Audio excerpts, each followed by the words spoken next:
বন্ধুরা, রোশনাই ধারাবাহিকের আজকের আপডেট নিয়ে চলে এলাম। রোশনাই ধারাবাহিকের আজকের এপিসোডে দেখানো হয়েছে আরণ্যক দরজা খুলেই দেখে রোশনাই।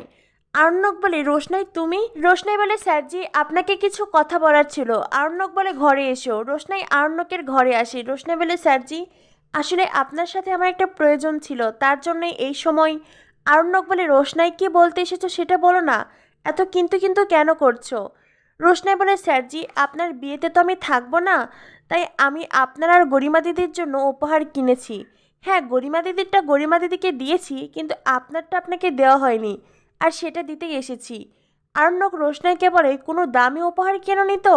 রোশনাই বলে, স্যারজি আপনি আমার জন্য যা কিছু করেছেন, আমাকে আশ্রয় দিয়েছেন, আমাকে ভরসা দিয়েছেন, তার কাছে কোনো উপহারই দামি নয়। এরপরে রোশনাই আংটি বের করে, আর আংটি দেখে আরণ্যক বলে, রোশনাই তুমি আমার জন্য এত দামি একটা উপহার কিনেছো? রোশনাই বলে, স্যারজি আমি তো আপনাকে বললাম আপনি আমার জন্য যা কিছু করেছেন তার কাছে এটা কোনো দামি উপহারই নয়। আরণ্যক বলে, তবু রোশনাই তোমার এখন হিসেব করে টাকা খরচ করা উচিত। তুমি যদি আর কখনোই শহরে না আসো তাহলে তো। রোশনাই বলে, স্যারজি আমি আর কখনো এখানে ফিরবো না। আরণ্যক বলে, রোশনাই তুমি এই বাড়ি থেকে চলে যাবে, তোমার খারাপ লাগবে না? রোশনাই বলে, স্যারজি আমি মিনিকে খুব মিস করব। আরণ্যক বলে, শুধু মিনিকে? রোশনাই বলে, বড় মা, ছোটু, জেঠু সবাইকে মিস করব। আরণ্যক বলে, আর কাউকে মিস করবে না? রোশনাই তখন চুপ থাকে। আরণ্যক বলে, সত্যি কথাটা বলার সাহস নেই। রোশনাই বলে, স্যারজি আপনি তো বলেন সবসময় সত্যি কথা বলতে নেই। স্যারজি আপনি আংটিটা পরবেন তো? আরণ্যক বলে, রোশনাই আমি এটা নেব না। রোশনাই বলে, কিন্তু কেন স্যারজি? আরণ্যক বলে, এটা তুমি তোমার হবু স্বামীকে দিও। রোশনাই বলে, না স্যারজি এটা আমি আপনার জন্য কিনেছি, আমি অন্য কাউকে কেন দেব? আরণ্যক বলে, রোশনাই তুমি এটা নাও। রোশনাই বলে, স্যারজি আমি আপনার মতো নই। আরণ্যক বলে, কেন, আমি কি করেছি? রোশনাই বলে, স্যারজি আপনি একজনের উপহার আরেকজনকে দিতে পারেন, আমি সেটা পারি না। আরণ্যক বলে, আমি কি করেছি? তখনই আরণ্যকের মনে পড়ে যায় সে গরিমাকে জড়িয়ে ধরেছে, গরিমাকে ভালোবেসেছে।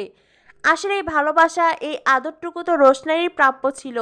সে কথা মনে পড়তেই আরণ্যক রোশনাইকে বলে, ঠিক আছে, উপহার যখন এনেছো তুমি নিজের হাতেই আমাকে পরিয়ে দাও। রোশনাই বলে, স্যারজি আপনি নিজেই পড়ুন না। আরণ্যক বলে, রোশনাই তুমি তো উপহার এনেছো, হিসেব অনুযায়ী তুমি পরিয়ে দেবে।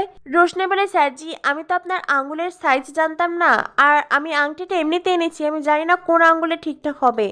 আরণ্যক বলে, তুমি ট্রাই করো। এরপরে রোশনাই আরণ্যকের সব আঙ্গুলে আংটি ট্রাই করে, এবং শেষমেশ গিয়ে অনামিকা আঙ্গুলেই আংটিটা সেট হয়।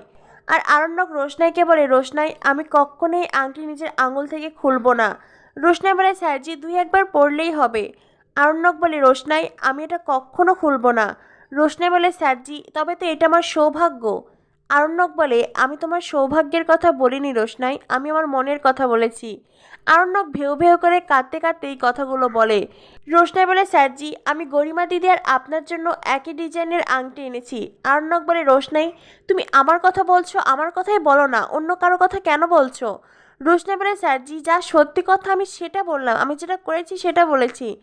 আরণ্যক গরিমার কথা শুনতে রাজি নয়। এরপরেই রোশনাই বলে, স্যারজি আমি শেষবারের মতন আপনাকে একটা প্রণাম করতে পারি? এরপরে আরণ্যক চুপ থাকে। রোশনাই আরণ্যকে প্রণাম করে, একটা ইমোশনাল মুহূর্তের সৃষ্টি হয়। আরণ্যক রোশনাইকে দু হাত দিয়ে ধরে তোলে। আরণ্যক রোশনাইকে বলে, রোশনাই তুমি যেখানে যাচ্ছ আমি কখনোই তোমাকে সেখানে এইভাবে পাঠাতে চাইনি, আমি জানি ওখানে তোমার অনেক বিপদ, তুমি নিজেকে রক্ষা করো রোশনাই। আমি আমার কলিগের কাজিনের সাথে কথা বলেছি, ও একজন বড় অফিসার, ও তোমাকে ঠিক প্রোটেক্ট করবে, আর তুমিও রাজেশের কাছ থেকে নিজেকে প্রোটেক্ট করো। রোশনাই বলে, স্যারজি কদিন পরে তো আপনার বিয়ে, আর তারপরে আপনারা হানিমুনে যাবেন, হানিমুনে যদি আপনারা বেনারস আসেন আমি অবশ্যই আপনাদের সাথে দেখা করব।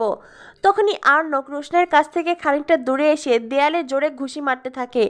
রোশনাই ছুটে এসে বলে, স্যারজি আপনি কি করছেন, আপনার হাতে তো চোট লাগবে স্যারজি, এই দেখুন আপনার হাতে চোট লাগলো। আরণ্যক বলে, তাতে তোমার কি? আরণ্যক চিৎকার করে এই কথাটা বলে। এরপরে আরণ্যক বলে, সরি, আমি সরি রোশনাই।